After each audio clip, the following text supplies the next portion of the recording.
ఓం శుక్లాం వరధరం విష్ణుం శశివర్ణం చతుర్భుజం ప్రసన్నవదనం ధ్యాయే సర్వవిఘ్నోపశాంతయే. సదా సంసమారంభాం శంకరాచార్యమధ్యమాం అస్మదాచార్యవర్యంతాం వందే గురుపరంపరాం. శృతిస్మృతిపురాణానాం ఆలయం కరుణాలయం నమామి భగవత్పాదశంకరం లోకశంకరం. వాగర్ధవో సంపృక్తో వాగర్ధ ప్రతిపత్తయే జగతః పితరౌ వందే పార్వతీ పరమేశ్వరౌ. కూజంతం రామ రామేతి మధురం మధురాక్షరం ఆరుహ్య కవితా శాఖాం వందే వాల్మీకికోకిలం. ఆపదామపహర్తారం ధాతారం సర్వసంపదాం లోకాభిరామం శ్రీరామం భూయో భూయో నమామ్యహం. సదానివృక్షస్య మూలాధివాసాః శ్రావణం దిక్తమప్యప్రియంతం తరం కల్పవృక్షాదికం నమామీశ్వరం సద్గురుం సాయినాథం. సభాయ నమః. శ్రీ షిరిడి సాయి ఆధ్యాత్మిక సత్సంగ కార్యక్రమం ప్రతి శనివారం కూడా భక్తులు నిర్వహణ చేసుకుంటూ చక్కగా మన ఆంజనేయ స్వామి గుడిలో పాతాలయం ఉన్నప్పుడు 2-3 సార్లు చేసినాం.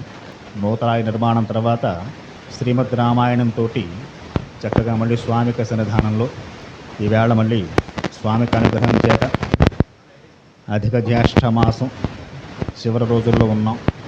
మాస శివరాత్రి శని త్రయోదశి మహాప్రబోధనాలు కలిసి వచ్చి స్వామి యొక్క సన్నిధానంలో ఈ రోజున శ్రీమద్ రామాయణానికి సంబంధించినటువంటి అరణ్యకాండ విశేషాలను చెప్పుకుంటున్నాం. వాల్మీకి మహర్షి గత వారం మారీచుడు ఒక సువర్ణమైన మృగరూపాన్ని ధరించి సీతమ్మ వారిని మోహింపు చేయడం, శ్రీరామచంద్రమూర్తి వారు లక్ష్మణుణ్ణి అమ్మవారికి కాపలా ఉంచి ఆయన బయలుదేరి వెళ్ళడం, అటు తర్వాత మారీచుడు వధ జరుగుతూ మారీచుడు సీతాలక్ష్మణుడు స్మరణ చేస్తూ ప్రాణం విడిచిపెట్టడం, అటు తర్వాత లక్ష్మణుడికి సీతమ్మ వారికి మధ్య సంభాషణ గురించి గత వారం వాల్మీకి చెప్పడం జరిగింది.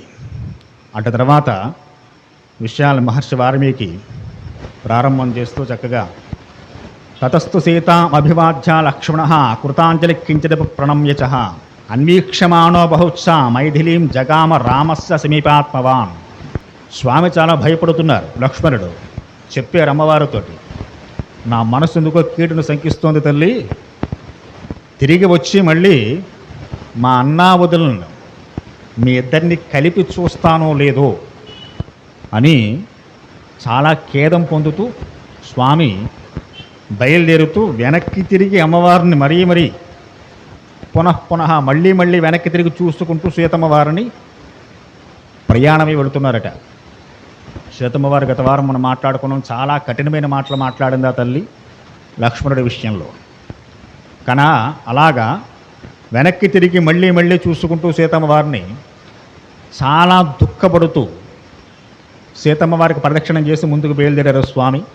సరే, ఇక్కడ ఇంకొక విషయం ఏంటి అంటే మనకి వాల్మీకి యొక్క రామాయణంలో లేదు, కానీ తెలుగు వచనానికి వచ్చేసరికి ఇక్కడ లక్ష్మణస్వామి వారు 3 గీతలు గీశారని, అది దాటవద్దని చెప్పారని చెప్పి మనకి కొన్ని కథలు వినిపిస్తూ ఉంటాయి. అవి మూలానికి చాలా విరుద్ధంగా ఉన్నటువంటి కథలు, అటువంటివి లేవు. వాల్మీకి స్పష్టంగా చెప్పారు, ఇందులో ఎక్కడ లక్ష్మణస్వామి అమ్మవారిని శాసించేటువంటి అధికారం లక్ష్మణుడికి లేదు సీతమ్మ వారిని.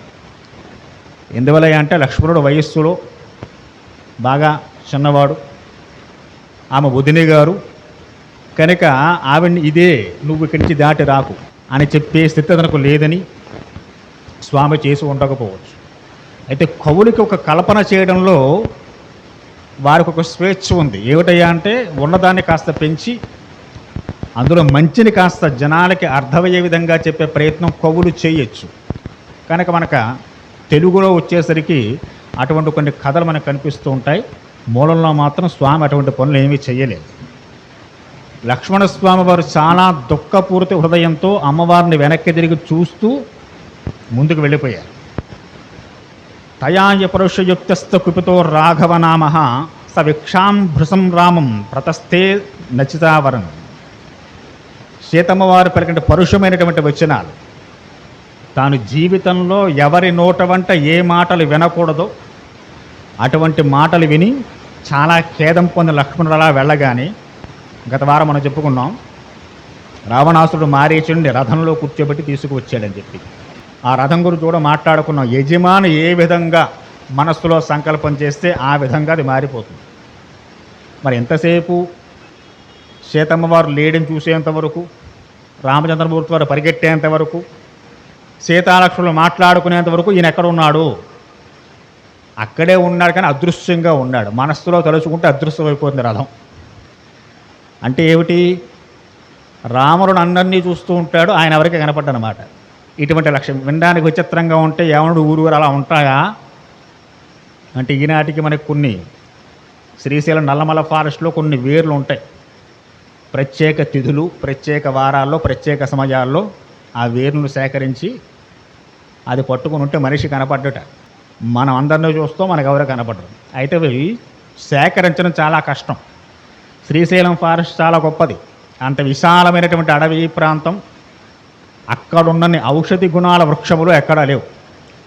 సత్సంగం ఏక వెంటబడ్డారే కనుక ఏమండు గురువారు పేర్లు చెప్పండి తెచ్చుకుంటామని చెప్పి అవి చెప్పబడవు కనుక అటువంటి ఎప్పటికే ఉన్నాయి. కాబట్టి ఏమిటంటే రావణాసురుడు తన సంకల్ప మాత్రం చేత తన రథాన్ని తాను కనపడకుండా ఉంటూ జరిగే ప్రతి సంఘటనని తాను చూస్తున్నాడు. లక్ష్మణుడు కూడా వెళ్ళిపోయాడు ఆశ్రమం నుంచి. సీతమ్మ వారికి లక్ష్మణ మధ్య సంభాషణ అంతా విన్నాడు, చూశాడు. ఆయన అక్కడి నుంచి బయలుదేరాడు. సరే, ఇప్పుడు ఆయన సీతమ్మ వారి కంటబడాలి. అంతవరకు రావణాసుడు సీతమ్మ వారిని చూసింది లేదు. ఇదే ప్రథమం రామాయణం ప్రకారం రావణాసుడు సీతా దర్శనం చేయడం. కనుక ఎలా రావాలి, దానికో మంచి ఉపాయాన్ని ఆలోచన చేసుకున్నాడు. ఎలా మారేట ఆయన? శుక్నకాషాయం వేత శకీ చత్రి ఉపావతి వామే చాపేవస్య జాత శుభే ఇష్టకమండల పరివ్రాజక రూపేణ వైదేహీం సమపాకతం. ఒక యతి వేషాన్ని పొందేట, ఒక బ్రాహ్మణ యతి వేషాన్ని పొందేడు. ఏమున్నాయి ఆయన దగ్గర అంటే పెద్ద శఖ ఉంది వెనకాల, శుభ్రంగా గుండు, వెనకాల పెద్ద పిలక, శఖ వేసుకున్నాడు. కాషాయ వస్త్రాలు కట్టుకుని ఉన్నాడు, కమండలం పట్టుకున్నాడు. అలా పట్టుకుని కాషాయ వస్త్రాలతోటి ఒక ఛత్రం, గొడుగు కూడా పట్టుకున్నాడు. ఇవన్నీ పట్టుకుని యతివేషం వేసుకుని వచ్చేట. ఎప్పుడైతే రావణాసురుడు అలాగా ప్రత్యక్షమయ్యాడు అంటే సీతమ్మ వారితో ఒక సంభాషణ చేయడం కోసం ఏ రూపాన్ని పొందితే ఆ తల్లి మాట్లాడుతుందో, ఏ రూపాన్ని పొందితే తాను సీతమ్మ వారి దగ్గరికి ఆశ్రమం లోపలికి వెళ్ళగలడో అటువంటి రూపాన్ని పొందాడు. ఆయన ఏ క్షత్రియుడుగానో క్షత్రియ కుమారుడుగానో వస్తే ఆశ్రమ దగ్గర ఆకాశన పని ఏమీ లేదు. సీతమ్మ వారు ఆశ్రయం వాసిన పని అంతకన్నా లేదు. వాళ్ళు క్షత్రియులు రాజులు కాబట్టి ఏమైనా సంపాదించుకోగలరు, వచ్చి అడుక్కోవాల్సిన పని లేదు. కానీ యతికి ఒక లక్షణం ఉంది. ఏమిటయ్యా అంటే గృహస్థులందరూ యతికి రుణపడి ఉంటారు. భవతి భిక్షాందే అని చెప్పి గుమ్మం ముందుకు వచ్చిన యతికి భిక్ష వేయకుండా ఏ గృహము ఉండకూడదు. అంటే ఈ రోజుల్లో పైకి వెళ్ళిన మాట వస్తుందేమో కానీ ఇది ఎప్పటి మాట? త్రేతాయుగం నాటి మాట. కనుక ఆ రోజుల్లో యతులు కనుక గుమ్మం ముందుకు వచ్చి భిక్ష అడిగితే వారిని సాదరంగా ఆహ్వానం చేసి లోపల కూర్చోబెట్టి భిక్ష ఇవ్వాలి. ఇది శాస్త్రం, ఇది నియమం. కాబట్టి అటువంటి యతులు వచ్చినప్పుడు వారిని అశ్రద్ధ చేయడం కానీ, వారిని ఉట్టి చేతులతో పంపడం కానీ ఇవి నిషిద్ధం. కాబట్టి సీతమ్మ వారు తప్పక ఆశ్రమం లోపలికి ఆహ్వానం చేస్తుంది. తెలుసు రావణాసుడికి ఇవన్నీ కూడా. కనుక అటువంటి రూపాన్ని పొందాడు ఆయన. మన పురాణాల్లో చాలా ఘట్టాలు కనిపిస్తాయి. మహాభారతంలో కూడా దేవేంద్రుడు కర్ణుడు కవచల కుండలాలు ఆడడం కోసం వస్తాడు. ఎలా వచ్చాడు? ఒక బ్రాహ్మణ ఇతి వేషం వేసుకొచ్చాడు. ముందు రోజు కల్లో కనబడి చెప్పాడు సూర్యభగవానుడు, కర్ణుడు రేపు పొద్దున ఇంద్రుడు వస్తున్నాడు రా నాయన, నీ కవచ కుండలాలు ఆడడం కోసం అని చెప్పాను. మొన్నాడు రానే వచ్చాడు మధ్యాహ్న సమయానికి ఇంద్రుడు. అంటాడు కర్ణుడు, ఏమయ్యా ఎందుకు ఆ పాడుకొని ఆ బ్రాహ్మణ వేషం వేసుకొచ్చేవెందుకు? వాళ్ళ పేరు పాడు చేయడం కోసం కాకపోతేను నీ వేషంలోనే రావచ్చుగా అంటాడు. తెలుసు ఆయనకి. కనుక యతికి అడిగి తీసుకునేటువంటి హక్కు ఉంది గృహస్థుల దగ్గర. గృహస్థు కాదనడానికి లేదు.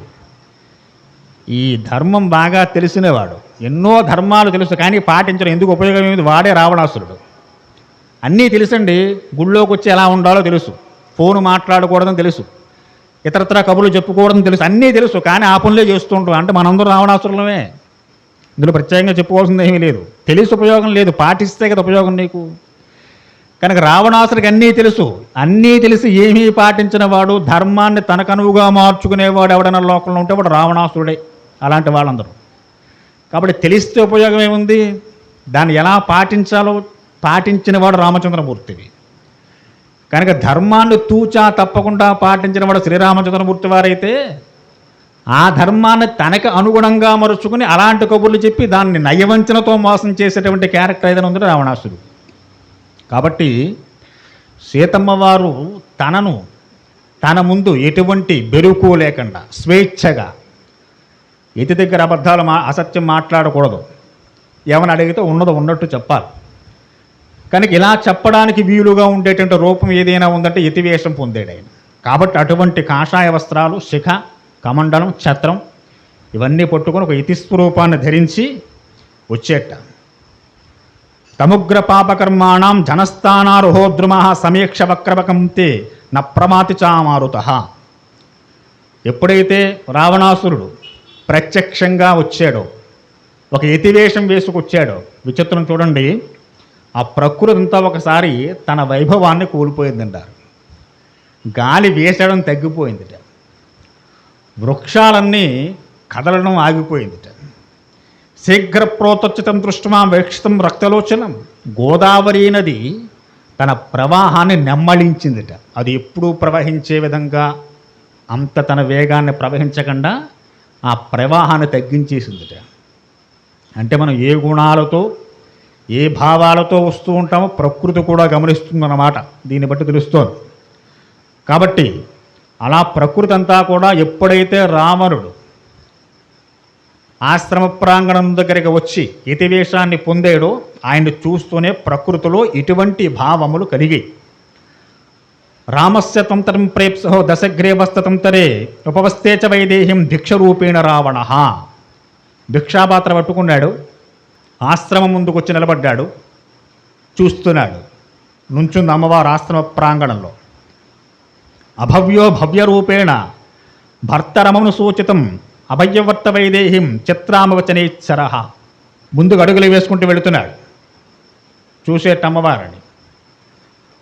రావణాసురుడు సీతమ్మ వారిని ఏ దృష్టితో చూడకూడదో ఆ దృష్టితో చూస్తూ అమ్మవారి యొక్క అందచందాలన్నీ, అంగాంగవర్ణలన్నీ చెప్పుకుంటూ వచ్చాడు ఆయన. అటువంటివన్నీ చేశాడు.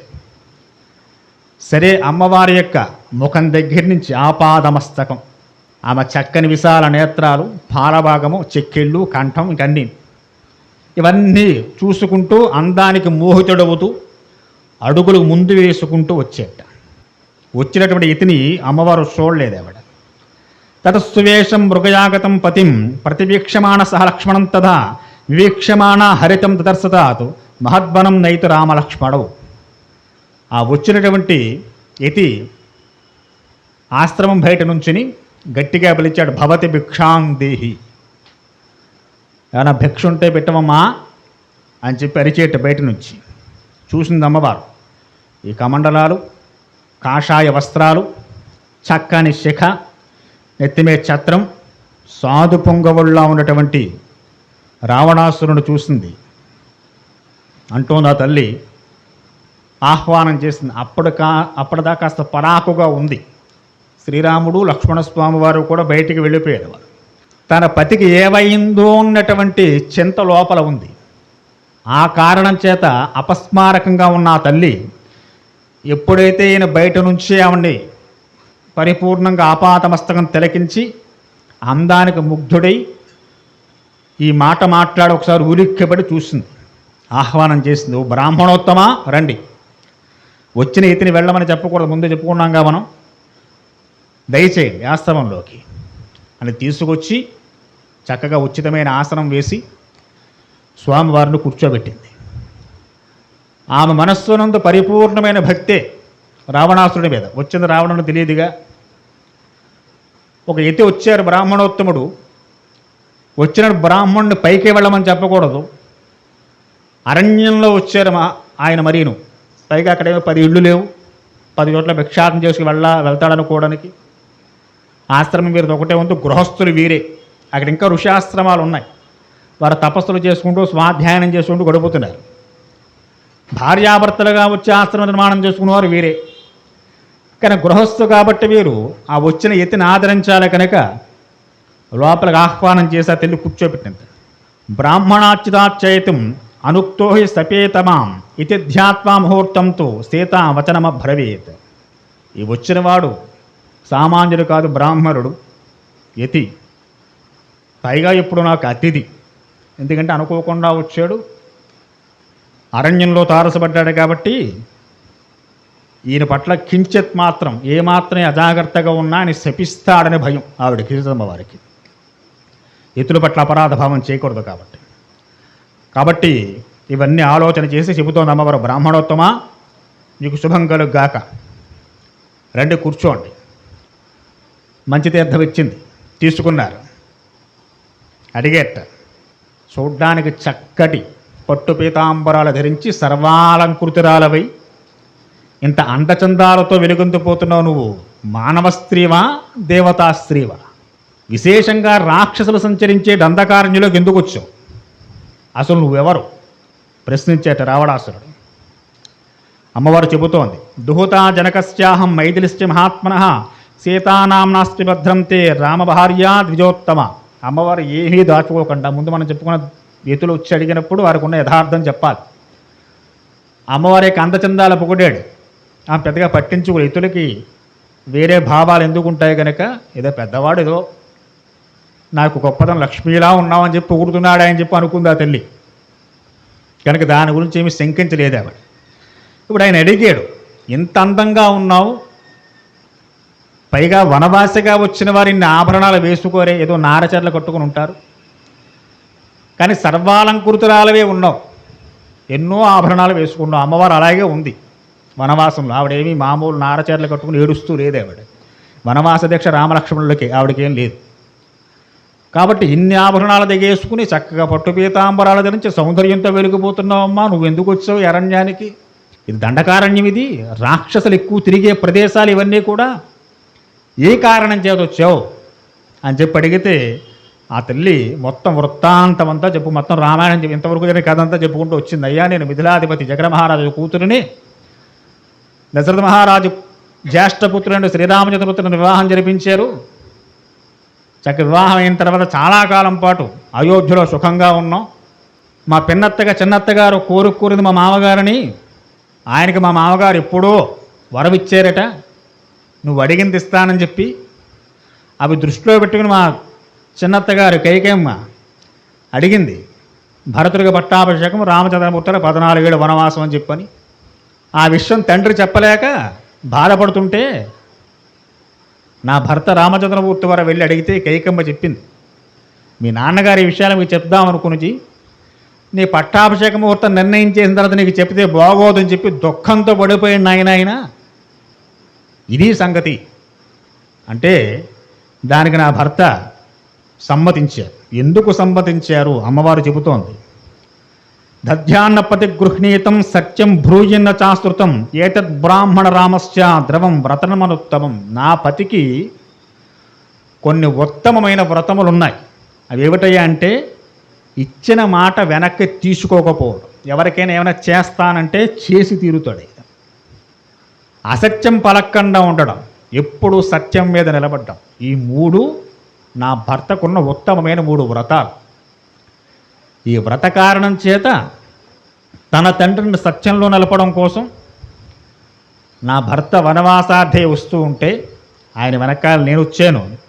ఇంకా తస్య భ్రాతుదయమాత్రో లక్ష్మణో నామ వీర్యవాన్ రామస్య పురుష వ్యాగ్రహ సహాయ సమరేరుహ.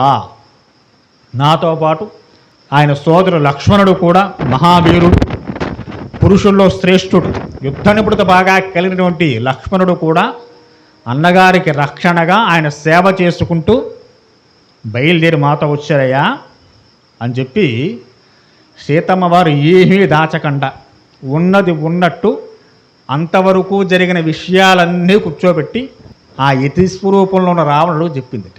విన్నాడు మహానుభావుడు. సత్వం నామచ గోత్రం చా కులం చాచక్షతత్వత ఏకచ్చ దండకారణ్యే కిమర్థం చరసద్విజ. అన్నీ చెప్పిన తర్వాత ఇప్పుడు ఆ తల్లి అడుగుతోంది వినమ్రంగా, మహాత్మా నా వృత్తాంతం అంతా చెప్పా, సరే ఇప్పుడు మీ గురించి చెప్పండి. పూర్వాశ్రమంలో మీ పేరేమిటి? సన్యాసులా ఉన్నారు. సన్యాసులకి సన్యాస స్వీకారానికి ముందు ఒక పేరు, అప్పుడు ఒక జీవితం ఉంటుంది. సన్యాసాశ్రమం స్వీకరించిన తర్వాత అప్పుడు పేరు మారుతుంది, జీవన విధానం కూడా మారుతుంది. కాబట్టి అప్పుడు అడుగుతుంది, మీ పూర్వాశ్రమంలో మీ పేరేమిటి? ఇంతకుముందు మీరెవరు? మీ గోత్రం ఏమిటి? ఏ ప్రదేశానికి చెందినవారు? ఒంటరిగా దండకారణ్యంలో ఇంత దూరం భిక్షాటనకి రావడానికి కారణమేమి? అది కదా ప్రధాన కారణం. ఊరు ఉంటే ఊళ్ళో 10 కొంపలు ఉంటాయి కాబట్టి వెళ్ళి భిక్షాటన చేసుకుంటూ అర్థం ఉంది. అరణ్యాల్లో భిక్ష ఎవడేస్తాడు? అక్కడ సంసారం ఎవడ చేస్తాడు? కాపురం ఎవడ పెడతాడు? కానీ అమ్మవారు చాలా లాజిక్గానే అడిగింది. ఆవిడ మంచి లా పాయింట్ లాగింది. దండకారణ్యంలో భిక్ష ఏమిటయ్యా, అరణ్యంలో భిక్ష ఏమిటి? చాలా తెలివిగా అడిగింది ఆ తల్లి. కాబట్టి మీరు దండకారణ్యంలో ఇంత దూరం భిక్షకు రావడానికి కారణం ఏమిటి చెప్పండి అని చెప్పి స్వామి చెబుతున్నారు. ఎవరు? రావణాసురుడు. ఏన విత్రాపితాలోక సదేవాసుర స్పన్నగా అహం తు రావణో నామ సీతే లక్షణోగ్నేశ్వర. సీత, నేనెవరో మామూలు ఇతననుకునేవు. నా పేరు రావణుడు అంటే సామాన్యమైన అనుకునేవు. ప్రధానమంత్రి అంటే ఒక దేశానికి ప్రధానమంత్రి ఉంటాడు, ఒక రాష్ట్రానికి ముఖ్యమంత్రి ఉంటారు. సమస్త దేశాలకి అధిపతి ఎవడైనా ఉంటే వాడెవడంటే నేను. ఒక ప్రాంతానికి చెందినవాడిని కాదు. నన్ను చూస్తే ఎవరెవరు భయపడతారనుకుంటున్నావు? సదైవాసుర పన్నగాహ, అసురులు భయపడతారు, దేవతలు భయపడతారు, సర్పాలు భయపడతాయి.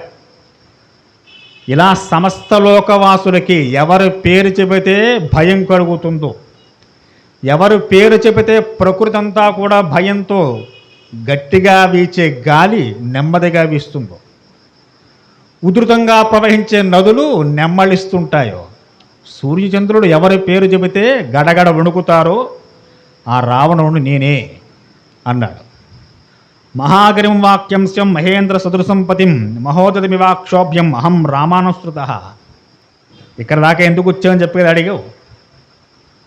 ఓ సుందరి, పట్టు వస్త్రాలతోటి సర్వాభరణాలతోటి మేలిమి బంగారు కాంతితో వెదజల్లబోతున్న నీ సౌందర్యాన్ని చూసి నాకు మనస్సైంది నీ మీద. కాబట్టి నన్ను నువ్వు పతిగా స్వీకరించు. నాకింతకుముందు ఎన్నో పెళ్ళిళ్ళు అయ్యే ఎంతోమంది భార్యలు ఉన్నారు. వారందరికీ కూడా నిన్ను పట్టపడాలని చేస్తా. ఓ సీత, నువ్వు నన్ను కనుక పతిగా స్వీకరిస్తే లంకారాజ్యం అంతా నీ పాదాక్రాంతం చేస్తాను. నాతో సమానమైన భోగాలను అనుభవిస్తావు. నీవే పట్టపురాణిగా ఉంటావు. రావణుడు పేరు చెబితే ఏ ఏ దేవతలు, ఏ ఏ అసురులు, ఏ ఏ ప్రాణులు, ఏ ఏ దిక్పాలకులు ఎంత గౌరవిస్తూ భయపడుతుంటారో, రేపటి నుంచి నీ పేరు చెప్పినా వీరంతా కూడా నాకిచ్చే గౌరవ మర్యాదలు నీకు కూడా ఇస్తారు. వనవాసి అయి అరణ్యాల వెంటపడి రాజ్యాన్ని దక్కించుకోలేక చేతగాని వాడిగా దండకార్యంలో తలదాచుకుంటున్న రాముడు సామాన్య మానవ మాతృడు. అలాంటి వాడితో నీ కాపురం ఏమిటి? కాబట్టి ఓ భామిని, నా వైభవాన్నంతా నీ వైభవం చేస్తా, నాతో రమ్మన్నాడు ఆయన. అమ్మవారికి అప్పుడు అర్థమైంది. చెబుతోంది తల్లి, రాముడంటే ఎవరనుకుంటున్నావయ్యా? మహేంద్ర సదృశం పతిం.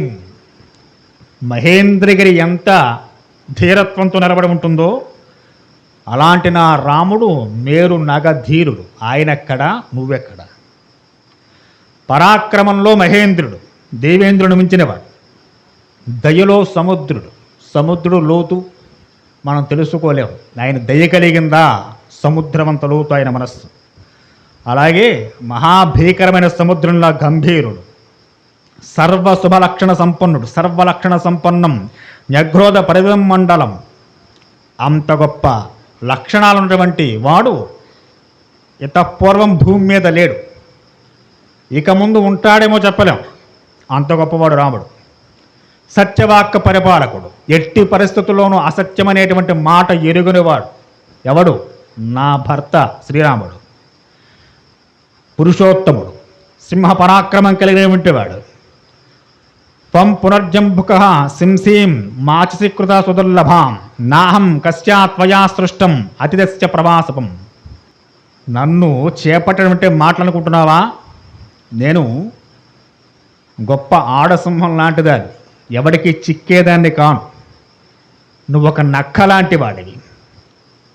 సూర్యకాంతిని పట్టుకోవాలనుకోవడం ఎంత అవివేకమో అజ్ఞానమో, నన్ను పట్టుకోవడం కూడా అంతే అవివేకం, అంతే అజ్ఞానం.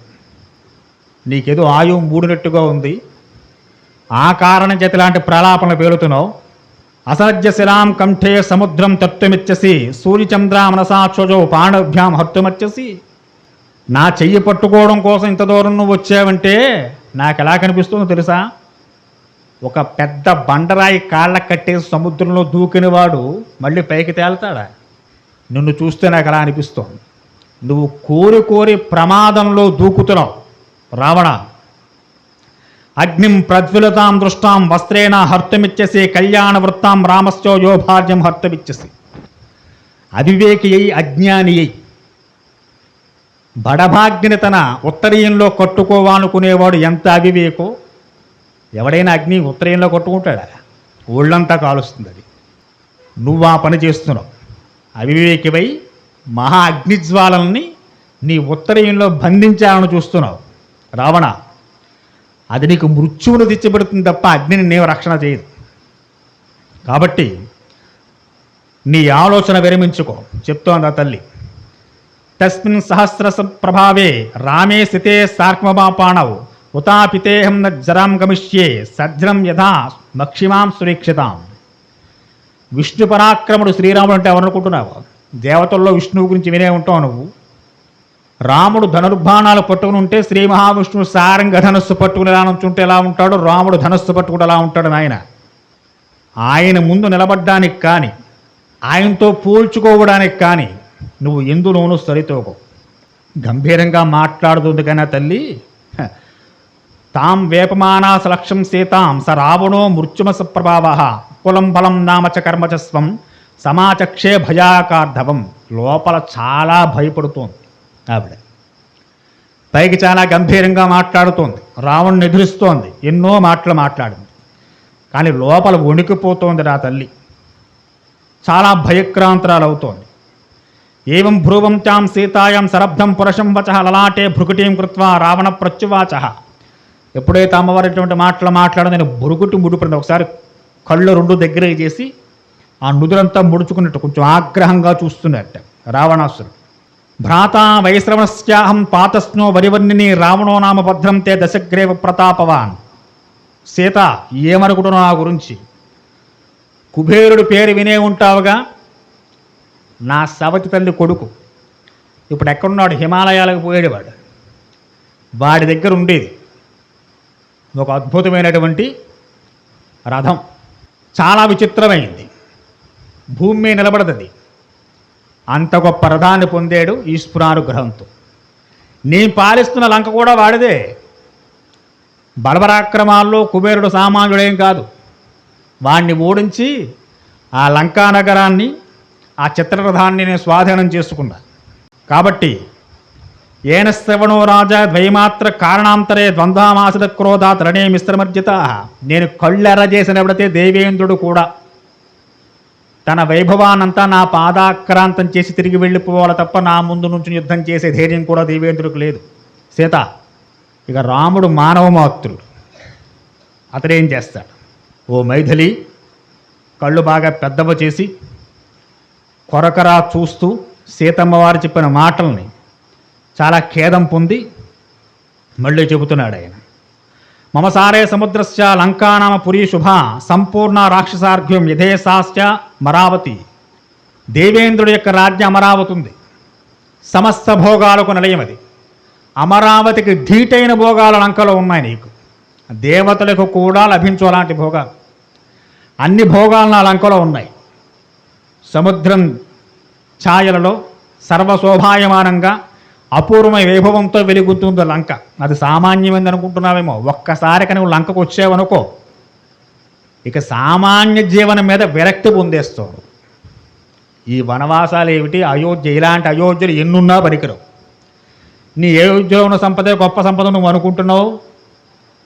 మిథిలానగర్లో ఉన్న సంపదే గొప్ప సంపద నువ్వు అనుకుంటున్నావు. ఏదో మీ మామగారు మీ తండ్రి గారు సంపాదించారు, ఆస్తులు, వాళ్ళకి రాజ్యాలు ఉన్నాయి, భోగాలు ఉన్నాయి అనుకుంటున్నావు. సీత, లంకకు వచ్చి చూస్తే నువ్వు అనుభవిస్తున్న భోగములు తుచ్చం, అంటే చాలా చిన్నవిగా అనిపిస్తాయి. ఒకసారి లంకా భోగాలు అనుభవించిన వాడు తిరిగి మళ్ళీ లంక దాటి బయటికి రావాలనుకోడు. అంత గొప్ప సంపద, అంత వైభవం లంకలో ఉంటుంది. తత్రత్వం సవతేసేతే రాజపుత్రే మయా సహ సరశ్మిస్స నారీణాం మానుషేణాం మనస్విని. అక్కడున్నటువంటి అనేక రకాలైనటువంటి స్త్రీలు ఉన్నారు. అందులో క్షత్రియులు ఉన్నారు, రాక్షస స్త్రీలు ఉన్నారు, నాగజాతికి చెందిన వారు ఉన్నారు. వీరందరూ ఎంతో శోభాయమానంగా వెలుగొందిపోతున్నారు. వారందరికీ కూడా నిన్ను యజమానురాలను చేస్తాను, అంటే వారందరూ నీ మాట వినేలా చేస్తాను. కథం వైశ్రవణం దేవం సర్వభూత సంస్కృతం భ్రాతరం సుప్రస్తత్వం అశుభం కర్తుమిచ్చసి. సమస్త ప్రాణులకి కూడా పూజ్యుడు మహాత్ముడైన కుబేరుడు. ఆయన ఎంతో ప్రేమాస్పదంగా నిర్మించుకున్న లంక. ఆ లంక ఆయన ఉన్నప్పుడు ఒకలా ఉండేది, నా పాలనలోకి వచ్చిన తర్వాత ఇంకా వైభవంగా వెలుగొందిపోతోంది.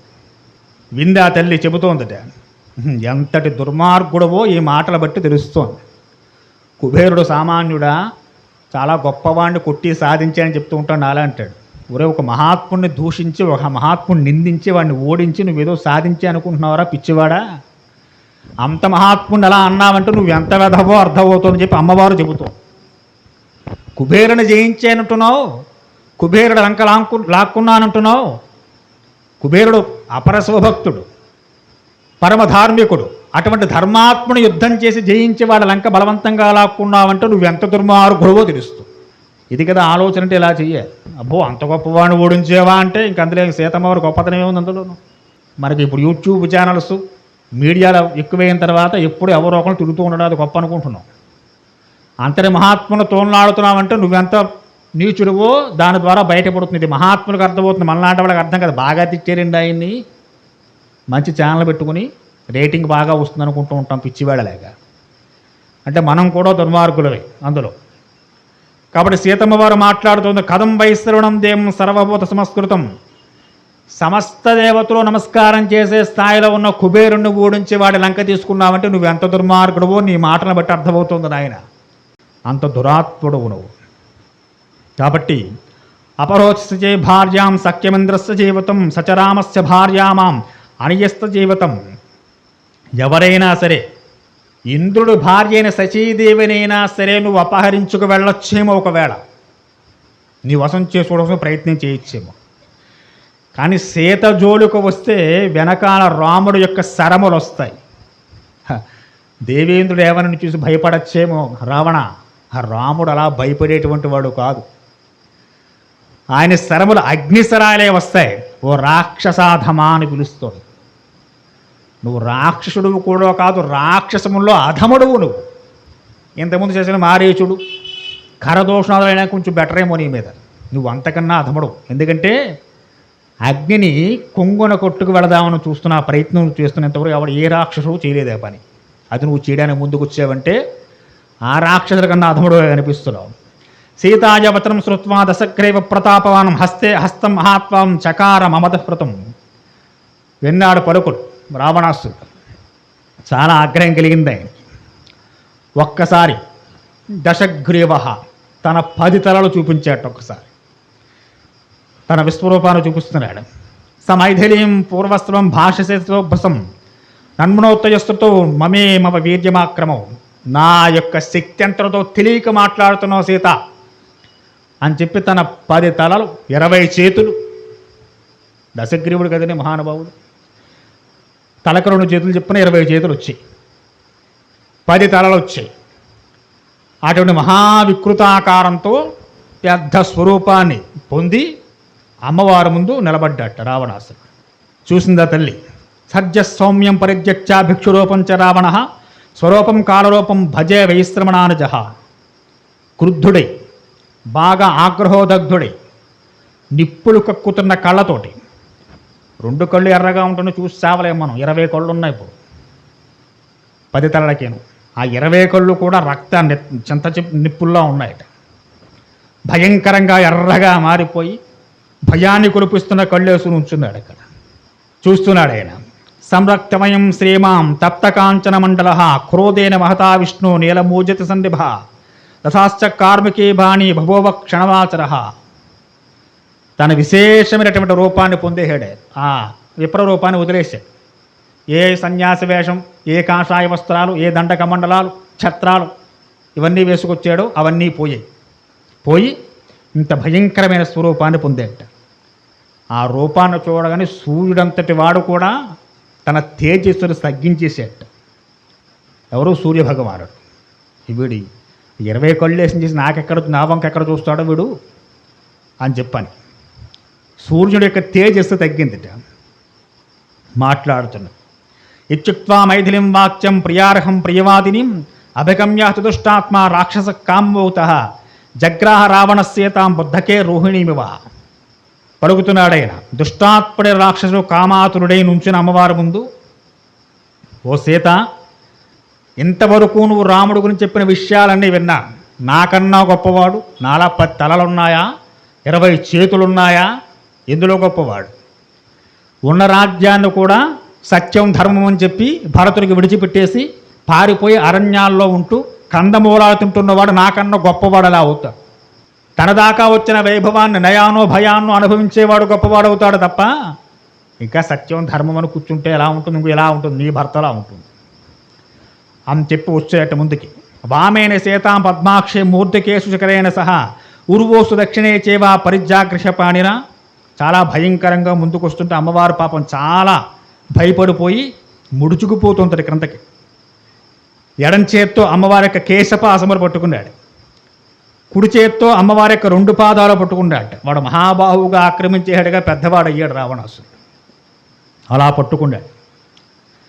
పట్టుకుని సా గృహీత విచక్రోస రావణే యశస్విని రామేతి సీత దుఃఖార్త రామం దూరగతం వనే. తీసుకువెళ్ళి తన రథం ఉందిగా అక్కడ, ఎడం చేత్తో అమ్మవారి కేశపాసమని గట్టిగా పట్టుకున్నాడు, కుడి చేత్తో అమ్మవారు 2 పాదాలు పట్టుకున్నాడు, పైకి ఎత్తాడు, తీసుకువెళ్ళి రథంలో పడేసాడు, గట్టిగా గద్దించేట. తాం అకామం కాదుప్త పన్నగేంద్ర ద్రుమాపివ వివిష్టేమహం ఆదాయ ఉత్పాతదా రావణ. ఊహించలేదు అమ్మవారు ఈ జరిగే సంఘటన, ఇంత పని చేస్తాడు వాడని చెప్పి. కామాతురుడై సీతాదేవి అందానికి మోహితుడై తాను ఏం చేస్తున్నాడో కూడా తెలియని స్థితిలో అమ్మవారి యొక్క కేశపాసములు పాదములు పట్టుకుని ఒక్కసారి ఎప్పుడైతే తీసుకెళ్ళి రథంలో పడేశాడో చాలా భయాన్ని పొందిన తల్లి. హా లక్ష్మణ మహాబాహో గురుచిత్త ప్రసాదక హీర్యమాణం నహేచేర రక్షసామాం అమర్షిణ. ఓ లక్ష్మణ, ఓ మహాబాహు, ఎక్కడున్నావయ్యా? ఇంతకు ముందే పంపించేసిన తల్లి చాలా గట్టి మాటలు మాట్లాడి, క్రూరమైన మాటలు మాట్లాడి, లక్ష్మణుడు హృదయాన్ని బాగా బాధ కలిగించే మాటలు మాట్లాడి పంపించేసింది ఆ తల్లి. ఇప్పుడు ఆ లక్ష్మణుడు పిలుస్తోంది, అయ్యో లక్ష్మణ ఎక్కడున్నావు నాయన? ఇందాక నా దగ్గరే ఉన్నావు, అన్నగారు చెప్పారని చెప్పని. ఓ రఘునందన రామ, ధర్మ పరిరక్షణకై నీవు ప్రాణాలను కూడా విడిచిపెడతావు, ఇంకా శరీర సుఖాల సంగతి చెప్పుకోక్కర్లేదు. ఇప్పుడు ఆ ధర్మానికి పెద్ద విఘాతం కలుగుతోంది. నీ భార్య సీతని ఒక దుర్మార్గుడు ఎత్తుకుపోతున్నాడు, రామా నాథ రక్షించు అని చెప్పి చాలా పెద్ద కేకలు పెడుతోంది రా తల్లి. అమంత్రియే జనస్థానే కర్ణికారం సుపుష్పితాం క్షిప్రం రామ సంపద్యం సీత హరతి రావణ. రాముణ్ణి లక్ష్మణుని తలుచుకుంటూ రక్షించమంటూ ఈ జరిగేటువంటి దుర్ఘటనలు చూడమంటూ పెద్ద కేకలు పడుతూ ఉంటుండగానే అక్కడి నుంచి రథం అమాంతం లేస్తోంది పైకి గగన మార్గం వైపు. అది ప్రయాణం సాగిస్తోంది. రథం ముందుకు కదిలింది. అమంత్రియే జనస్థానే కర్ణికారం సుపుష్పితాం. ఆ జనస్థానంలో ఆ చక్కటి వనాల మధ్యలో ఈ రథం గగన మార్గం లేచి పైకి వెళుతుంటూ ఉండగా అక్కడ పుష్పించిన పుష్పములు ఉన్నాయి. ఎవరికి చెప్పుకుంటుంది? ఫోన్లు లేవుగా, ఫోన్ చేసి చెప్పుకోవడానికి పాపం. ఆ తల్లి విరబూసిన పుష్పములకు చెబుతోందట, ఓ పుష్పములారా నా గురించి నా పతికి చెప్పండి, రావణుడు తీసుకువెళుతున్నాడని చెప్పని. హంసకారం దవాకీర్ణం వంచే గోదావరీమదీం క్షిప్రం రామాయ సంపత్వం సీతాం హరితి రావణ. ఓ వృక్షాల్లారా, ఇంతవరకు మీ మధ్య తిరిగాను, మీతో కలిసిమెలిసి ఉన్నాను. ఆ మహావృక్షాలనిగా చెబుతోందిట. ఆ వృక్షాల్లారా మీకు నమస్కారం చేస్తున్నా. తల్లి గోదావరి అమ్మ నీకు కూడా నమస్కారం. ఈ రావణుడు అపహరిస్తున్న వార్తను నా పతికి చేరవేయండి అని చెప్పి పుష్పాలకి, వృక్షాలకి, గోదావరి తల్లికి దేవతానికి యస్యాస్మిన్ వనే వివిధ సాధసే నమస్కర్యోహం తేభ్యో భర్తం సంపదమాహృతం. వనదేవతలు నమస్కారం, ఓ వనదేవతలారా, నా పతి ఎక్కడున్నాడో, మా మరిది లక్ష్మణుడు ఎక్కడున్నాడో, ఇక్కడ జరుగుతున్న సంఘటన వాడు తెలియడం లేదు, కాబట్టి మీరు తెలియజేయండి వారికి. రావణాసురుడు వచ్చి నన్ను అపహరిస్తున్న వార్తను చెప్పండి. చెబుతాయా వృక్షాలు, పుష్పాలు, నదులు? వనదేవతలు చెబుతారా? చెప్పుకోవడానికి దగ్గర ఇంకెవరూ లేరు. ఒంటరిగా ఉందా తల్లి. రావణాసురుడు తీసుకుపోతున్నాడు, అరుస్తోంది, ఏడుస్తోంది, గోల పెడుతోంది. విని అయ్యో అనేవారు ఎవరు లేరు. కనుక ఎవరికి చెప్పుకోవాలి? ఆ చుట్టూ ఉండే వృక్షాలకి, పుష్పాలకి, ఆ గోదావరి తల్లికి, అందరికీ మొరపెట్టుకుంటూ ఉండదు ఆ తల్లి. ఆ సీతాదేవి పరమ దుఃఖితురాలై దయనీయ వచనాలు పలుకుతూ విడిచిపెట్టమని ప్రాధాయపడింది రావణాసురుని. వాడికి అక్కడ మనస్సు కలగలేదు. తం శబ్దం అవమనస్సు జటాయురథ శస్త్రువే నిరీక్ష రావణం క్షిప్రం వైదేహీం చ సదర్శన. ఈ విశేషమైన కేకలు, ఈ అరుపులు, అక్కడ పెద్ద మర్రి వృక్షము ఉన్నాడు జటాయువు అని చెప్పని ఆయన చెవిన పడ్డాయి. తత పర్వతకోటభ తీక్షణంతో ఖగోత్తమం వనస్పతిగత శ్రీమానం వ్యాహారం శుభాంగిరం. బాగా వృద్ధుడు జటాయు, ఇప్పటి వాడు కాదు, దశరథుడికి స్నేహితుడు. ఆయనకి 8,000 సంవత్సరాలు, ఈయనకి 8,000 సంవత్సరాలు. బాగా వృద్ధుడు. దశగ్రేవ స్థితో ధర్మే పురాణే సత్య సంశ్రయ జటాయుర్నామ నామాహారం గృద్ధరాజో మహాబల. గగన మార్గంలో వెళ్ళిపోతున్న రథంలో కేకలు పెడుతున్న సీతమ్మ వారి కేకలను అకస్మాత్తుగా పైకి లేచాడు ఆయన. పెద్ద పెద్ద రెక్కలు, పెద్ద ముఖము, పెద్ద పెద్ద గోళ్ళు, పైకి ఉండేటువంటి ఆ ముక్కు, ఇవన్నీ వేసుకొని ఆయన ఉండడమే వృక్షం మీద ఉన్నాడు, పైకి ఎగరక్కర్లేదే. ఈయన గగన మార్గంలో వెళుతున్నాడు రథం వేసుకుని. ఆపేడు, ఆగు నాయన దశగ్రీవ, ఓ రావణ, నా పేరు జటాయు, సనాతన ధర్మాన్ని పాటించేటువంటి వాడిని, భగవంతుణ్ణి త్రికరణ శుద్ధిగా నమ్మి ఉన్నవాడిని నాయన. మహాబలిష్టమైనటువంటి గ్రద్ద పక్షిజాతికి చెందినవాడిని. రాజా సర్వస్య లోకస్య మహేంద్రవరుణో సమః లోకానాం చ హితేయుక్తో రామో దర్శరాత్మజ. సమస్త లోకములు ఏ నామం వింటే తరించిపోతున్నాయో, ఎవరు పేరు చెబితే సమస్త ప్రకృతి శాంతిస్తూ ఉంటుందో, అటువంటి దశరథ పుత్రుడు శ్రీరామచంద్రమూర్తి వారి ధర్మపత్ని నాయన. ఆమెనా ఇంత కర్కశంగా తీసుకొడుతున్నావు? నిలు ఆవు. తస్యేషాం లోకనస్య ధర్మపత్ని యశస్విని సీతానామ వరాలోకో యాంత్వం హర్తుకచ్చసి. నాయన, నువ్వు చేసేది అధర్మం, ఇది తప్పు, ఈ పని నువ్వు చేయకూడదు. ఈమె మహాపతివ్రతామతల్లి, శ్రీరాముని ధర్మపత్ని. కథం రాజాసితో ధర్మే సదాచారాన్ పరాశ్రుతేతు రక్షణేయ శశేణం రాజా మహాబల. వనవాసానికి వచ్చేటప్పుడు నేను వారికి మాటిచ్చే, ఏమని, ఎప్పుడైనా ఏదో పరిస్థితులు ఒకవేళ అన్నదమ్ములిద్దరూ బయటికి వెళ్ళవలసి వస్తే అప్పుడు సీతమ్మ వారి రక్షణ నేను చూస్తాను అని చెప్పాను. ఆ సమయం ఎదురయ్యింది అనిపిస్తోంది ఇప్పుడు. కాబట్టి వినర్తయమతం నీచాం సదా ధారాభిమార్శనాత్. చాలా నీచమైన పని, పరుల భార్యను తీసుకువెళ్ళాలి బలవంతంగా అనుకోవడం. అంతకన్నా ఘోరం లోకంలో ఇంకొకటి ఉండదు. నతస్సమర్థే దోషో యత్సోరస్య నిర్గయేతు యథాత్మానం సదాన్యేషాం ధారా రక్ష విప్పిచిత. నువ్వు ప్రభువి, లంకానగరానికి రాజువి, రాజే ఇలా ఉంటేక ఆ రాజ్యంలో ఉన్న వాళ్ళ సంగతి ఏమిటి? రాజు ప్రజలకు ధర్మం చెప్పాలి, ఎలా బ్రతకాలో చెప్పాలి. అటువంటి రాజే అకార్యాలు చేస్తూ ఉంటే ఇక వారి రాజ్యంలో ఉండే వాళ్ళ పరిస్థితి అవుతుంది. కాబట్టి నువ్వు ప్రభువువి, నువ్వు లంకాధిపతివి, నీ లంకలో ఉన్న వాళ్ళందరికీ ధర్మం చెప్పాల్సిన వాడివి. ఏ పని చెయ్యాలో ఏ పని చెయ్యకూడదు అది నీకే లేకపోతే ఇక లంకలో ఉన్న వాళ్ళ పరిస్థితి ఏమిటి? కాబట్టి నాయన రావణ, ఈ కార్యక్రమం ఉపవాసం భరించు. నీకేమైనా ధైర్యం ఉంటే రాముణ్ణి ఎదిరించి సీతను తీసుకు. ఆ ఒక్క పని చేయలేక కదా వచ్చిన కష్టాలు ఇవన్నీ. కాబట్టి రామలక్ష్మణులు లేని సమయంలో వచ్చి దొంగలా వచ్చావు.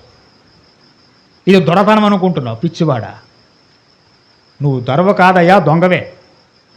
నన్ను దొంగ అంటారా? రావణాసుని అంటావేమో. నువ్వు రావణాసుడు కాదు, అప్పుడే చెట్టు. ఎప్పుడైతే రామలక్ష్మణాశ్రమంలో లేకుండా సీతాపహరణం చేయాలనుకున్నావో ఆలోచన వచ్చినప్పుడే రావణుడు చచ్చిన వాళ్ళతో లెక్క. ఇంతవరకు రావక్కర్లే. కాబట్టి రావణ, ఇది ధర్మం కాదు. రాజా ధర్మస్య కామస్య ద్రవ్యాణం చోత్తమో నిధి ధర్మస్వం నా పాపం రాజమూలం ప్రవర్తతే. ధర్మం గురించి, ద్రవ్యం గురించి లోకానికి చెప్పవలసినటువంటి రాజు ఇలాంటి పనులు చేస్తూ ఉంటే ఇంకా రాజ్యంలో ఉండేటువంటి మిగిలిన ప్రజల సంగతి ఏం చెప్పాలి? వారు ఇంకెన్ని పాపకృత్యాలు చేస్తారు. అలా చేసిన పాపకృత్యాల వల్ల నీకెంత పాపం లభిస్తుందో, నువ్వు ఎలాంటి నాశనాన్ని కొని తెచ్చుకుంటున్నావో. విషయేవా పురావాతే యదా రామో మహాబల నాపరాజ్యత ధర్మాత్మ కథం తస్యారాపసి. నువ్వు చాలా గొప్పవాణ్ణి, సూర్యుణ్ణి, వీరుణ్ణి, మహాభుజబలం కలిగిన వాడిని, 10 తలకాయలు 20 చేతులు, లంకంతా నాది, పుష్పక విమానం నాది, కుబేరుణ్ణి ఓరించానని చెప్పి ఎన్ని కబుర్లు చెప్పుకుంటావే. అంత పరాక్రమవంతుడికి ఇటువంటి నీచమైన పని ఏమిటయ్యా? నువ్వు దీన్ని కూడా పరాక్రమంతో సాధించుకోవాలిగా. ఇది శూర్పణక హేతో జనస్థామగతకర అతివృత్తో హతపూర్వం రామేణాక్షణ కర్మణ. అసలు దీనంతటికే మూలం శూర్పణక. పాపం వీరెక్కడికే వెళ్ళలేదు, ఎవరితో ఏ వేరం పెట్టుకోలేదు. వనవాసానికి వచ్చారు, అరణ్యంలో వనవాసం చేసుకుంటున్నారు, సాధు జీవనం గడుపుతున్నారు రామ లక్ష్మణ సీతలు. అటువంటి వారి దగ్గరకు వచ్చి కయ్యానికి కాలు దిగుంది శూర్పణక నీ సోదరి. వచ్చినట్టేదో ముక్కు చెవులు కోసి పడేసరి వెళ్ళి కాస్తేదో సర్జరీ చేయించి ఇంటికి పోవచ్చుగా. వెళ్ళి వారి సోదరులకి కరదోషులకి చెప్పింది, వాళ్ళని తీసుకొచ్చింది. వాళ్ళు వచ్చారు, ముందు 14 మంది వచ్చారు, నానా హంగామా చేశారు, చచ్చారు. పోనీ 14 మంది పోయిన తర్వాతైనా బుద్ధి రావాలిగా. మళ్ళీ కరుడు 14,000 మంది తీసుకొచ్చారు. వీరంతా వారంతటి వారుగా వచ్చి రాముడితో వైరం పెట్టుకున్న వారు తప్ప రాముడు వెళ్ళి ఎవరితో వైరం పెట్టుకుని ఎరుగడు, చెయ్యలేదలా. ఏ వచ్చినా నీ వైపు నుంచే వచ్చాయి. ఒక మాట వచ్చినా, ఒక చేత వచ్చినా, ఏ పని జరిగినా మీ వాళ్ళ వైపు నుంచే కవ్వింపులు వచ్చాయి. దానికి సమాధానం చెప్పాడు ఆయన. ఇందులో వారు తప్పే ఉందయ్యా రావణ, ఒకసారి ఆలోచించు. ఆ పెద్ద మర్రి పక్షంలో కూర్చున్న చక్కగా జటాయువు వృద్ధుడు మాట్లాడుతున్నాడు. 6 సహస్రాణి మౌజాతస్య రావణ పితృపేతామహం రాజ్యం యథావతి తిష్టతి. నా వయస్సు 65,000 సంవత్సరాలు. ముందు మనం మాట్లాడుకున్నాగా, చాలా వృద్ధుడు. నా తాత ముత్తాతల నుంచి కూడా ఒక ధర్మానికి కట్టుబడి నా జీవనాన్ని సాగిస్తున్నాను. అయితే నాకు స్నేహితుడు దశరథ మహారాజు గారు, ఆయనంటే నాకు అమితమైన ప్రాణం, నా ప్రియమిత్రుడు. ఆ తండ్రి యొక్క మాట మీదకు సత్యాన్ని మీద తండ్రి నిలబెట్టాలని చెప్పి సత్యవతిని శీలుడై రాముడు వనవాసానికి వచ్చాడు. ఆ సీతమ్మ వారు రక్షణిస్తానని చెప్పి నేను మాట ఇచ్చాను వారికి. కాబట్టి నువ్వు ఇలాంటి ఘాతుకానికి ఒడుగొడుతూ ఉంటే వృద్ధుణ్ణైనా 60,000 సంవత్సరాలు పైబడినా నేను చెయ్యాల్సిన పని చేస్తా. ముసలాడు వీడేం చేస్తాడులే అని అనుకునేవు కనుక రావణ, వృద్ధోహత్వం యుమాధన్వే సరస కవచే రథే తదా పాద్యాయం వైదేహి కుశలేన గమిష్యసి. నీకేవో ధనుస్సులు, బాణాలు, ఖడ్గాలు కావాలి, మనకు అదే అక్కడ పెద్ద ముక్కు చాలు, చేతుకున్న గోళ్ళు చాలు, వీడితో యుద్ధం చేస్తానే అన్నట్ట. యజ్జస్వది సూరోపే ముహూర్తం తిష్టరావణ సైష్యేహతో భూమో యథాపూర్వం కరస్తదా. ఒక క్షణం ఆగు, నువ్వు నేను తెలుసుకుందాం, నీ శక్తి ఎంతో నా శక్తి ఎంతో చూద్దాం రావణ అని చెప్పి మాట్లాడుతున్నట్ట. ఎవరు? జటాయు. నహిమే జీవమానస్య నైష్యం శుభమామిసం సీతా కమలపత్రాక్ష్యం రామస్య మహిషీ ప్రియాం. రామలక్ష్మణుడు ఆశ్రమంలో లేని సమయంలో దొంగలా వచ్చి గొప్ప వీరుడిగా భావన చేసి ఒక స్త్రీ మీద, ఏదో పురుషుడి మీద పరాక్రమం చూపిస్తే వేరు, ఒక స్త్రీ, ఆ స్త్రీ మీద పరాక్రమాన్ని చూపించి గొప్పవాడుగా పేరు తెచ్చుకోవాలనుకుంటున్నావు నాయన. అది గొప్ప విశేషమేం కాదు. నహిమే జీవమానస్య నైష్య శుభామిమాం సీతాం కమలపత్రాక్షే రామస్య మహిషీ ప్రియ. ఈ సీతమ్మ వారిని పట్టమహిషిని రక్షించి రాముడికి ప్రీతిని చేకూరుస్తా. అవశ్యుత్తమయా కార్యం ప్రియం తస్య మహాత్మ జీవేతానాపి రామస్య తదా దశరథస్య. నా ప్రియమిత్రుడి యొక్క రుణం తీర్చుకుంటా అని చెప్పి ఆ పక్షిరాజు జటాయువు చాలా గొప్పగా మాట్లాడాడు. ఆ దండకారణ్యంలో ఎప్పుడైతే జటాయువు లాంటి మాటలు మాట్లాడాడో రావణాసురుడు కూడా మహా ఆగ్రహం వచ్చింది. వాడికి ఆగ్రహం రాంది ఎప్పుడు కనుక రాకుండా ఉంటే సంతోషించారు. ఎప్పుడు ఏ మంచి చెప్పినా కోపగిస్తూనే ఉంటారు కొంతమంది. అంటే రావణాసురు లాంటి వారే వీరందరూ కూడా. వాడికి మంచి ఎక్కదు, ఎంతసేపు చెప్పినా ఎవరు చెప్పినాను అందులో ఏదో వెతుకుతూ ఉంటాడు. కాబట్టి మంచి చెప్తే ఎక్కేవాడు రాముడు అవుతాడు తప్ప రావణాసురం దిగవుతాడు. వాడికి ఎక్కలేదు, ఏ మాటలేవేను. వృద్ధుడే ఉండి కాటికి కాలు దువ్వుతూ ముసలివాడు అయిన తర్వాత ఎప్పుడు ప్రాణం పోతుందో తెలియదు, ఎలా పోతుందో అంతకైనా తెలియదు. అలాంటి వాడు కూడా నన్ను చూసి ఏడం చేస్తున్నాడు రా వీడు అని చెప్పి ఆయన ఊరుకోలేదుట. ఆ ఇద్దరికి అక్కడ యుద్ధం ప్రారంభమైంది. తద్భూతమాద్భుతం యుద్ధం క్రుద్ధరాక్షసయోస్తదా సక్షయోర్మవాల్యో మహాపర్వతయోచన. ఒక మహాపర్వతంలా మీదపడ్డట రావణాసురుడి మీద. తన వాడైన ముక్కుతోటి ఆ గోళ్లతోటి రావణాసురుడు యొక్క శరీరం మీద అనేక ఘాతాలు చేశాడు. ససాక్షరదే పశ్చాం దానికేం భాష్పలోచనాం అవిత్యం తత్వాన్ బాణాం రాక్షసాన్ సమబ్రవీత్. రావణుడు ఊరుకోలేదు, విశేషమైన సరపరంపర కురిపిస్తున్నాడు జటావి మీదకి.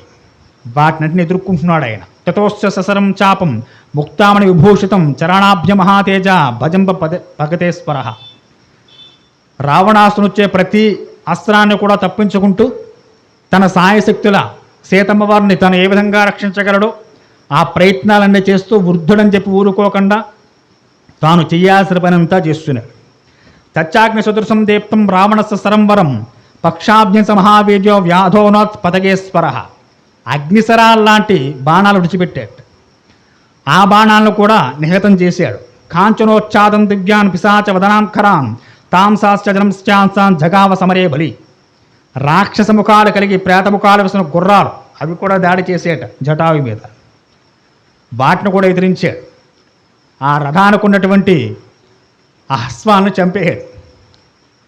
సభగ్నిధన్వా విరుదో హతాస్వో హతసారథి అంకేనాదాయ వేదేహం పాపదాని భువరావణ. ఆ రథం నడుతున్న సారథను కూడా చంపేశాడు. సారథ లేడు, గుర్రాలు కూడా పోయాయి. దృష్ట్వా నిపతితం భూమవు రావణం భగ్నవాహం సాధు సాద్వేత భూతాన్ని గృతరాజం అపూజయాన్. అబ్బాయి వీడు ఎలా పోయాడా లేదురా, ఆకాశం నుంచి యుద్ధం చేయడం కాదు వీడిని కింద చంపేయాలనుకుండే. రథాన్ని కిందకి దింపేట. సీతమ్మ వారిని కింద విడిచిపెట్టాడు. ఒకసారి ఒక చేతితో పట్టుకున్నాడు అంతవరకు సీతమ్మ వారిని. ఆవిని విడిచాడు. వీడి సంగతి ఏదో చూడాలి. జటాయు ప్రాణం తీసేయాలి ఇప్పుడు అవసరమైతే, తీసేసి బయలుదేరాలి. పెద్ద విఘాతం కలిగిస్తున్నాడు ఇక్కడ అనుకుండా. తం ప్రహృష్టం ఇదమయాంకే గచ్చంతం జనకాత్మజాం గురుద్రరాజ సముత్పత్తం సమబుద్ధిత రావణం సమావార్య మహాదజ జటాయుమబ్రవీత్. సీతాదేవి చూసింది జటాయు యొక్క పరాక్రమానంతా కూడా. నా కోసం ఈ వృద్ధుడు జటాయు ఎంత కష్టపడుతున్నాడో పాపం ఈయన. ఓ రామ లక్ష్మణ మీకేమేం తెలియడం లేదా నాయన, ఎంత అల్లకల్లోలం జరుగుతోంది గండకారణ్యంలో మన నివాసం ఉండే ప్రదేశంలో అని చెప్పి ఆ తల్లి మనస్సులో బాధపడుతూనే చాలా దుఃఖితురాలై ఈ జటాయువుకి రావణాసుడికి మధ్య జరుగుతున్న సంగ్రామాన్ని తిలకిస్తుంది. తం గృహీత్వానకే శ్రీక్షై విరరాధా సమంతత అధిరూఢో గజారోహో యథా సార్ధుష్టవారవాన్. చాలాసేపు యుద్ధం జరిగింది వారిద్దరి మధ్య, రావణాసుడు జటాయువుకి మధ్య. చూసేడు రావణాసుడు వీడిలా పోయేలాడు లేడు. పక్షులకు ఏది ప్రాణాధారమై జీవన పోషణానికి ఆధారంగా ఉంటుందో అటువంటి వాటిని తీసేసి అంగవైకల్యం కలిగించాలనుకున్నాడు.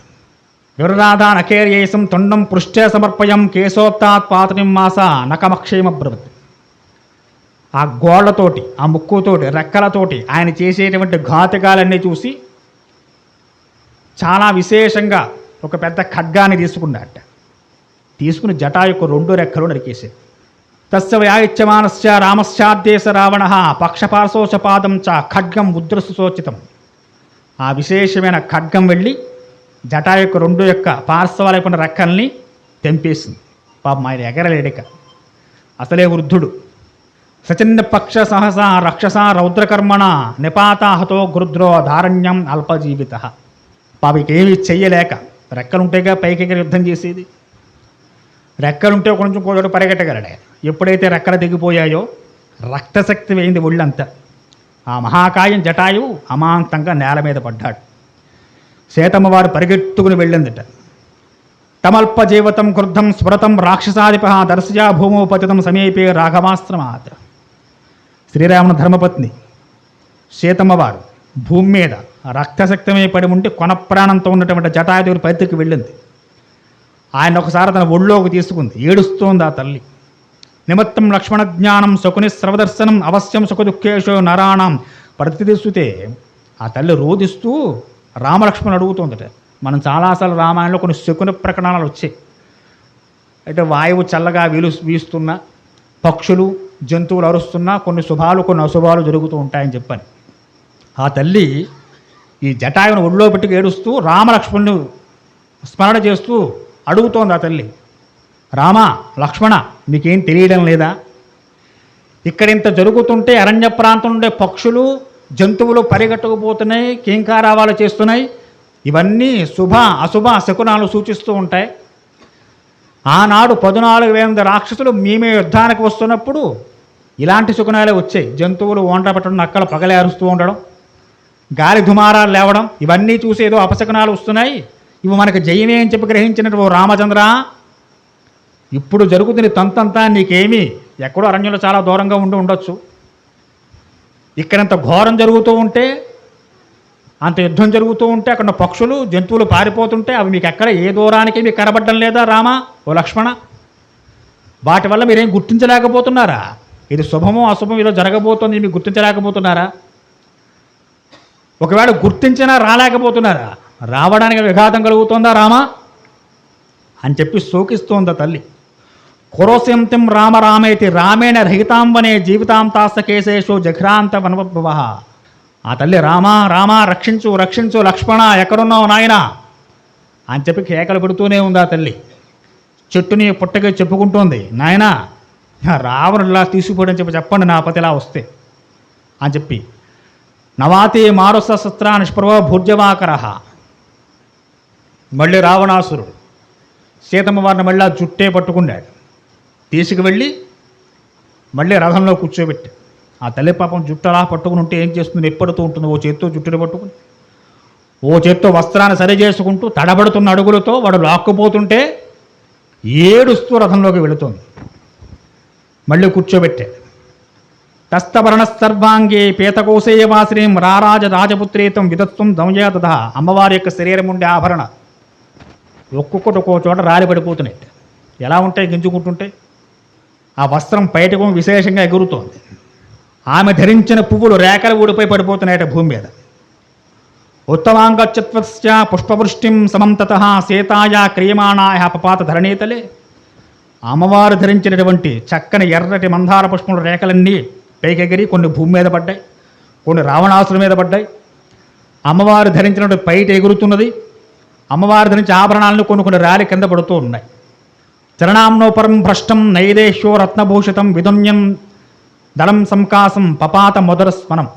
అమ్మవారి యొక్క ఎడమ కాలికి ఉండేటువంటి ఆ పట్టి ఏదైతే ఉందో అది గగన మార్గంలో వెళ్ళిపోతున్నటువంటి అమ్మవారి యొక్క కాలి నుంచి జారి కింద పడుతోందట. ఒక మెరుపు మెరుస్తున్నట్టుగా కింద జారుతోంది ఆ కాలి అందే. తస్యాస్తాగ్నివర్ణాన్ని భూషణాన్ని మిహేతలే నఘోషాంజ వకీర్ణం క్షేస్తానాం నిరాంబతాహ. అమ్మవారి శరీరం ఉండే ఒక్కొక్క ఆభరణం ఒక్కొక్క రకమైన ధ్వని చేసుకుంటూ భూమి జారి పడుతున్నాయి. అమ్మవారు అన్ని ఆభరణాలు వేసుకునే ఉంది. మనం చాలాసార్లు చెప్పుకున్నాం, అమ్మవారు మామూలుగా లేదు. హ్రియామాణం తు వైదేహీం దృష్ట్వా దీనో దివాకర ప్రతిధ్వనస్థ ప్రభం శ్రీమాన్ అసితి పాండమండల. మనం ముందో చెప్పుకున్నాం, సూర్యుడు తన యొక్క తీక్షమైన ఎండను తగ్గించేసిన మహానుభావు. ఇక్కడ సీతారావణుల మధ్య జరిగే సంఘర్షణతో చూసినటువంటి సూర్యభగవానుడు తన కాంతిని ఇంకా పూర్తిగా నిక్షేపం చేస్తూ తనలో లీనం చేసుకున్నాడు. ఆయన ప్రకాశంగా ప్రకాశించడం లేదు. వనాలన్నీ కూడా చెట్లన్నీ తలలు వాల్చేసేయండి. ఎక్కడా గాలి వీయడం లేదు, ఎక్కడా కూజితాలు లేవు. అంటే చిలకల యొక్క పక్షుల యొక్క అరుపులు లేవు. మృగాలన్నీ కూడా అవి కూడా ఏడుస్తున్నాయట. కింద నీడను పట్టుకుని కొన్ని మృగాలు పరిగెడుతున్నాయట. ఆపుదామని నీడ పట్టుకుంటే పేనాగుతారా? అవి ప్రయత్నం చేస్తున్నాయట. అంతవరకు ఆ దండకార్యంలో సీతమ్మ వారితో లక్ష్మణుడితో రాముడితో కలిసి మృగాలు లేళ్ళు, గజములు, ఏనుగులు ఇవన్నీ ఘీంకారేస్తే భూమి మీద పరిగెడుతున్నాయి. ఎగరలేవుగా పాపం అవి పరిగెడుతూ కింద నీడ పడుతోంది. రావణాసురుడు రథం మీద తీసుకున్న నీడ సూర్యరశ్మి వల్ల. ఆ నీడను ఆపే ప్రయత్నం చేస్తున్నాయట. ఇది ఆగితే ఆగుతాడేమో పాపం, ఏదో ప్రయత్నం. రామకార్యంలో ఉడత కూడా గొప్ప సాయం చేసిందని చెప్తారు తర్వాత కొన్ని రామాయణాల్లో. ఎవరి సాయం వారిది, ఎవడేం చేసినా గుర్తుపెట్టుకుంటాడు మహానుభావుడు రామచంద్రమూర్తి వారు. దానికి తగిన ఫలితం ఇచ్చే తీరుతాడు. కాబట్టి మృగాలన్నీ కూడా అవి కూడా ఆర్తనాదాలు చేస్తున్నాయి. పరిగెట్టుకుంటూ కింద భూమి మీద పడుతున్న నీడను ఆపే ప్రయత్నం చేస్తున్నాయట, ఘేంకరిస్తున్నాయి. పులులు గర్జిస్తున్నాయి. రోషరోధమ తామరాక్షి భీమాక్షం రాక్షసాధిపం హృదయ కరుణాం సీత యమానేద బ్రవీత్.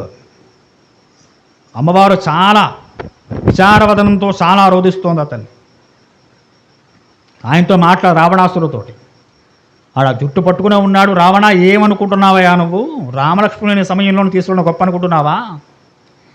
ఇది నీ యొక్క వీరత్వానికి ఇందాక నువ్వు చెప్పిన గొప్పగా ప్రగల్భాలు పలికేవే, వాటికి చాలా విరుద్ధమైన పని నాయన ఇది.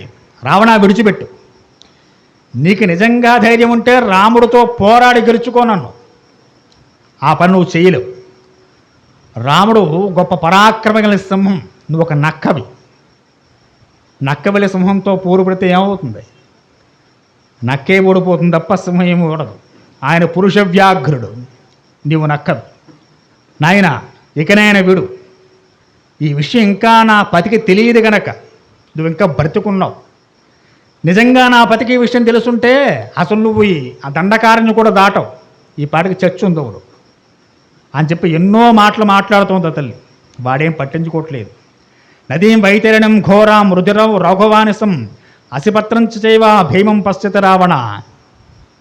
ఓ రావణ, బాగా గుర్తుపెట్టుకో, మనిషి పోయిన తర్వాత ఘోరమైన నరకం వైతరిణి నది అని చెప్పుకుని నది ఉంటుంది. ఆ నది ఎలా ఉంటుంది అంటే చీము నెత్తురుతూ ఉంటుంది. అది ఆ నది దాటడం కోసం గోదానం చేయమని చెబుతారు పెద్దలు. ఎవరన్నా పోతే దాన్ని తోకపట్టుకు దవ్వుతారని చెప్పారు. అది ఎంత ఘోరంగా ఉంటుందో రావణ, రేపు నీ చావంత ఘోరంగా ఉంటుంది. గుర్తుపెట్టుకో. ఆ నరకం నువ్వు ఇక్కడ చూసేస్తావు. ఎప్పుడో యముడు నీ ప్రాణం తీసుకువెళ్ళిన తర్వాత, యమధర్మరాజు శిక్ష వేసిన తర్వాత నువ్వు చూడడం కాదు, అవన్నీ భూమి మీద చూస్తావు. తప్తకాంచర పుష్పాభాం చ వేడోర్యమప్రదాం దక్షసే సాలమయ తీక్షణం అయేసే కంటకైచ్ఛతం. రాముడైనటువంటి మహాపరాక్రమవంతుడైన ఒక ధీరుడు ఒక అల్పుణ్ణి కొట్టినట్టుగా నిన్ను కొట్టిపడేస్తాడు. ఇప్పటికైనా మనస్సు మార్చుకో, విడిచిపెట్టు నన్ను అని చెప్పి ఆ తల్లి ఎన్నో విధాలు చెప్పు చూస్తుంది రావణ. అసలు వాడేం వినే స్థితిలో లేడు. అమ్మవారిని రథం మీద కూర్చోబెట్టాడు. రథం ముందు తాను నుంచున్నాడు. రథాన్ని ఎలా నడిపితే అలా నడుస్తుంది. అది యజమాని అలా చెబితే అలా ముందుకు సాగుతోంది రథం. అమ్మవారు ఏడ్చి ఏడ్చి కళ్ళంత ధారలు కట్టేట, అంత రోధిస్తోంది ఆ తల్లి. ప్రయాణం సాగుతూనే ఉంది. హియామానాతు వైదేహిం కంచదాన అపశ్యతి దర్శయా గిరిశృంగాస్థానం పంచవానర పుంగవా. చాలా దూరం ప్రయాణం చేసేసింది ఈ రథం. సాగిన తర్వాత దూరంగా చాలా ఒక పెద్ద పర్వతం కనబడింది. ఆ పర్వత శిఖరం మీద పంచవానర పుంగవాన్, 5 వానర పుంగవులు కూర్చుని ఉన్నారట. సుదూరంగా చూస్తుంది ఆ తల్లి. తేషా మధ్య విశాలాక్షి కౌశేయం కనకప్రభం ఉత్తరీయం వరారోహో స్వభావ్యాభరణాన్ని చ మామోచిది రామాయ సంశయయుతి మైథిలి. తల్లి మనస్సులో అనుకుంది, ఇక నన్ను రావణుడు తీసుకుపోతున్న సంగతి రాముడికి ఎవరు చెబుతారు? చెప్పడానికి ఎవరు లేరు. ఎలా తెలుస్తుంది? ఏమో ఈమె ఊహ. నా భర్త, నా మరిది లక్ష్మణుడు, నేను కనపడలేదని చెప్పి దండకార్యంలో వెతుక్కుంటూ ఇదంతా ప్రయాణం చేయొచ్చునేమో. అలా చేస్తూ చేస్తూ వచ్చి ఎప్పుడైనా ఈ ప్రదేశానికి వస్తే వారికి దొరకడానికి వీలుగా, అంటే ఈ విధంగా ప్రయాణం సాగిన తెలియని ఒక గుర్తుగా ఆ తల్లి బాగా ఆలోచన చేసి తన ఉత్తరీయాన్ని చింపి, కొంగు చింపి, తాను ధరించిన కొన్ని ఆభరణంలో మూటగట్టి దదరస్స గిరిశృంగాస్థాన్, ఒక గొప్ప శిఖరం మీద, గిరి శిఖరం మీద 5 వానర పుంగవులు కూర్చుని ఉంటే వారిని దూరం నుంచే చూసి ఇవన్నీ మూటగట్టి ఆ రథం గగన మార్గంలో వెళ్ళిపోతుండగా వారి మధ్య పడేట్టుగా మూట పడేసింది ఆ తల్లి. స్వామి యొక్క ఆగమనం హనుమంతుల వారిది. ఇక్కడి నుంచి ప్రారంభం కావచ్చు, ఉండొచ్చు అందులో హనుమంతుడు. 5 వానలారు ఉన్నారట స్వామి. ఈ కథ ఎంతవరకు తీసుకురావడానికి కారణం ఏమిటి అంటే ఈవేళ స్వామి సన్నిధానంలో కూర్చున్నాం, స్వామివారికి సీతమ్మవారిని ఎత్తుకోవడం ఇష్టం ఉండదు. ఆయన కూడా మన కథలోకి వస్తే సుఖ సంతోషంగా కార్యక్రమం పూర్తవుతుందని చెప్పి స్వామి యొక్క ప్రారంభం, ఆయన ఆగమం వచ్చేంత వరకు ఈ వృత్తాంతం చెప్పాలని సంకల్పం చేసుకున్నాం. మనకి రామచరితమానస చెప్పి గ్రంథాన్ని విని ఉంటారు, తులసీదాస్ గారు రచించింది. పెద్ద గొడవ వచ్చింది అక్కడ. తులసీదాస్ గారు చక్కగా రామాయణాన్ని రాస్తున్నారు. సుందరకాండ ఘట్టం వచ్చింది. ఓ అద్భుతంగా తీసుకెళ్ళిపోతున్నాడు తులసీదాస్ గారు రామాయణాన్ని, సుందరకాండ ఘట్టాన్ని. లంకనంతా వర్ణిస్తున్నాడు చక్కగా. మనమైతే చక్కగా చూసి హాయిగా ఆనందంగా ఎంత బాగుందో లంక, ఎన్ని నదులు ఉన్నాయి, ఎన్ని వనాలు ఉన్నాయని చెప్పి తలుచుకుంటూ ఉంటాం. ఆయన చేసింది ఏమిటయ్యా అంటే అందులో రకరకాల పుష్పాలు ఉన్నాయి, తెలుపు, ఎరుపు, నీలం. హనుమంతుడికి కోపం వచ్చింది. ప్రత్యక్ష సాక్షిని నేను, లంకలో ఎర్ర పుష్పాలు తప్ప ఇంకో రంగు లేదురా నాయన, నువ్వు ఇన్ని పుష్పాలు పట్టుకొచ్చి పెట్టావు, లేవంటాడు హనుమంతుడు వచ్చి. ఎందుకని? లంకకు తులసీదాసు వెళ్ళాడా, హనుమంతుడు వెళ్ళాడా? హనుమే వెళ్ళారు, తులసీదాస్ గారు వెళ్ళలేదు పాపం. వీరు చూసింది నేను రా, అన్ని రంగులు లేవు, ఒకటే రంగు ఎరుపే ఉంది ఎక్కడ అంటాడు ఈయన. మహాప్రభు లేదు నాయన, అన్ని రంగులు ఉంటాడు. గొడవ పెద్దదైపోయిందట, ఎక్కడ దాకా వెళ్ళిందన్నారు. ఇద్దరు కొట్టుకునేదాకా వచ్చారు. అప్పుడు వచ్చేట మహానుభావుడు శ్రీరామచంద్రమూర్తి వచ్చి శాంతింపజేశారట. నాయన ఆగు హనుమా, లంకలో తులసీదాస్ చెప్పిన ఉన్నారా నాయన? స్వామి నాకెందుకు కనపడలేదు? సీతాపహరణం జరిగిందని ఆగ్రహంతో కోపంతో కొళ్ళు ఎరిపెక్కిపోయి చూసావు లంకనంతో నువ్వు, కనుక లంకలో ప్రతిదీ ఎర్రగాయం కనపడింది నీకు.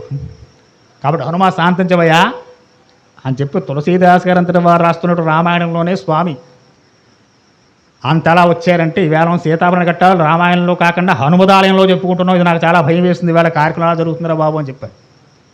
అందుకే స్వామివారి చక్కటి పూలమాల, చక్కటి వస్త్రానికి స్వామి ఈవేళ కార్యక్రమం గట్టెక్కించింది.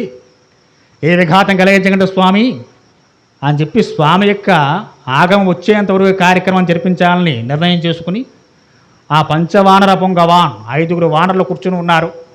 ఆ ప్రదేశంలో సీతమ్మ వారు చక్కటి ఆభరణాలతో కూడిన వస్త్రాన్ని కింద వేసిన వరకు ఈ రామాయణ ఇక్కడితో ముగించే ప్రయత్నం చేసి మిగిలిన విషయాలు వచ్చేవారు తెలిసిన ప్రయత్నం చేద్దాం. స్వస్తి స్వస్తి ప్రియాభ్యాం పరిపాలయంతాం న్యాయేన మార్గేణ మహీమహీచాం. ఓ బ్రాహ్మణేభ్య శుభమస్తు నిత్యం. లోకా సమస్తా సుఖినో భవంతు. స్వస్తి.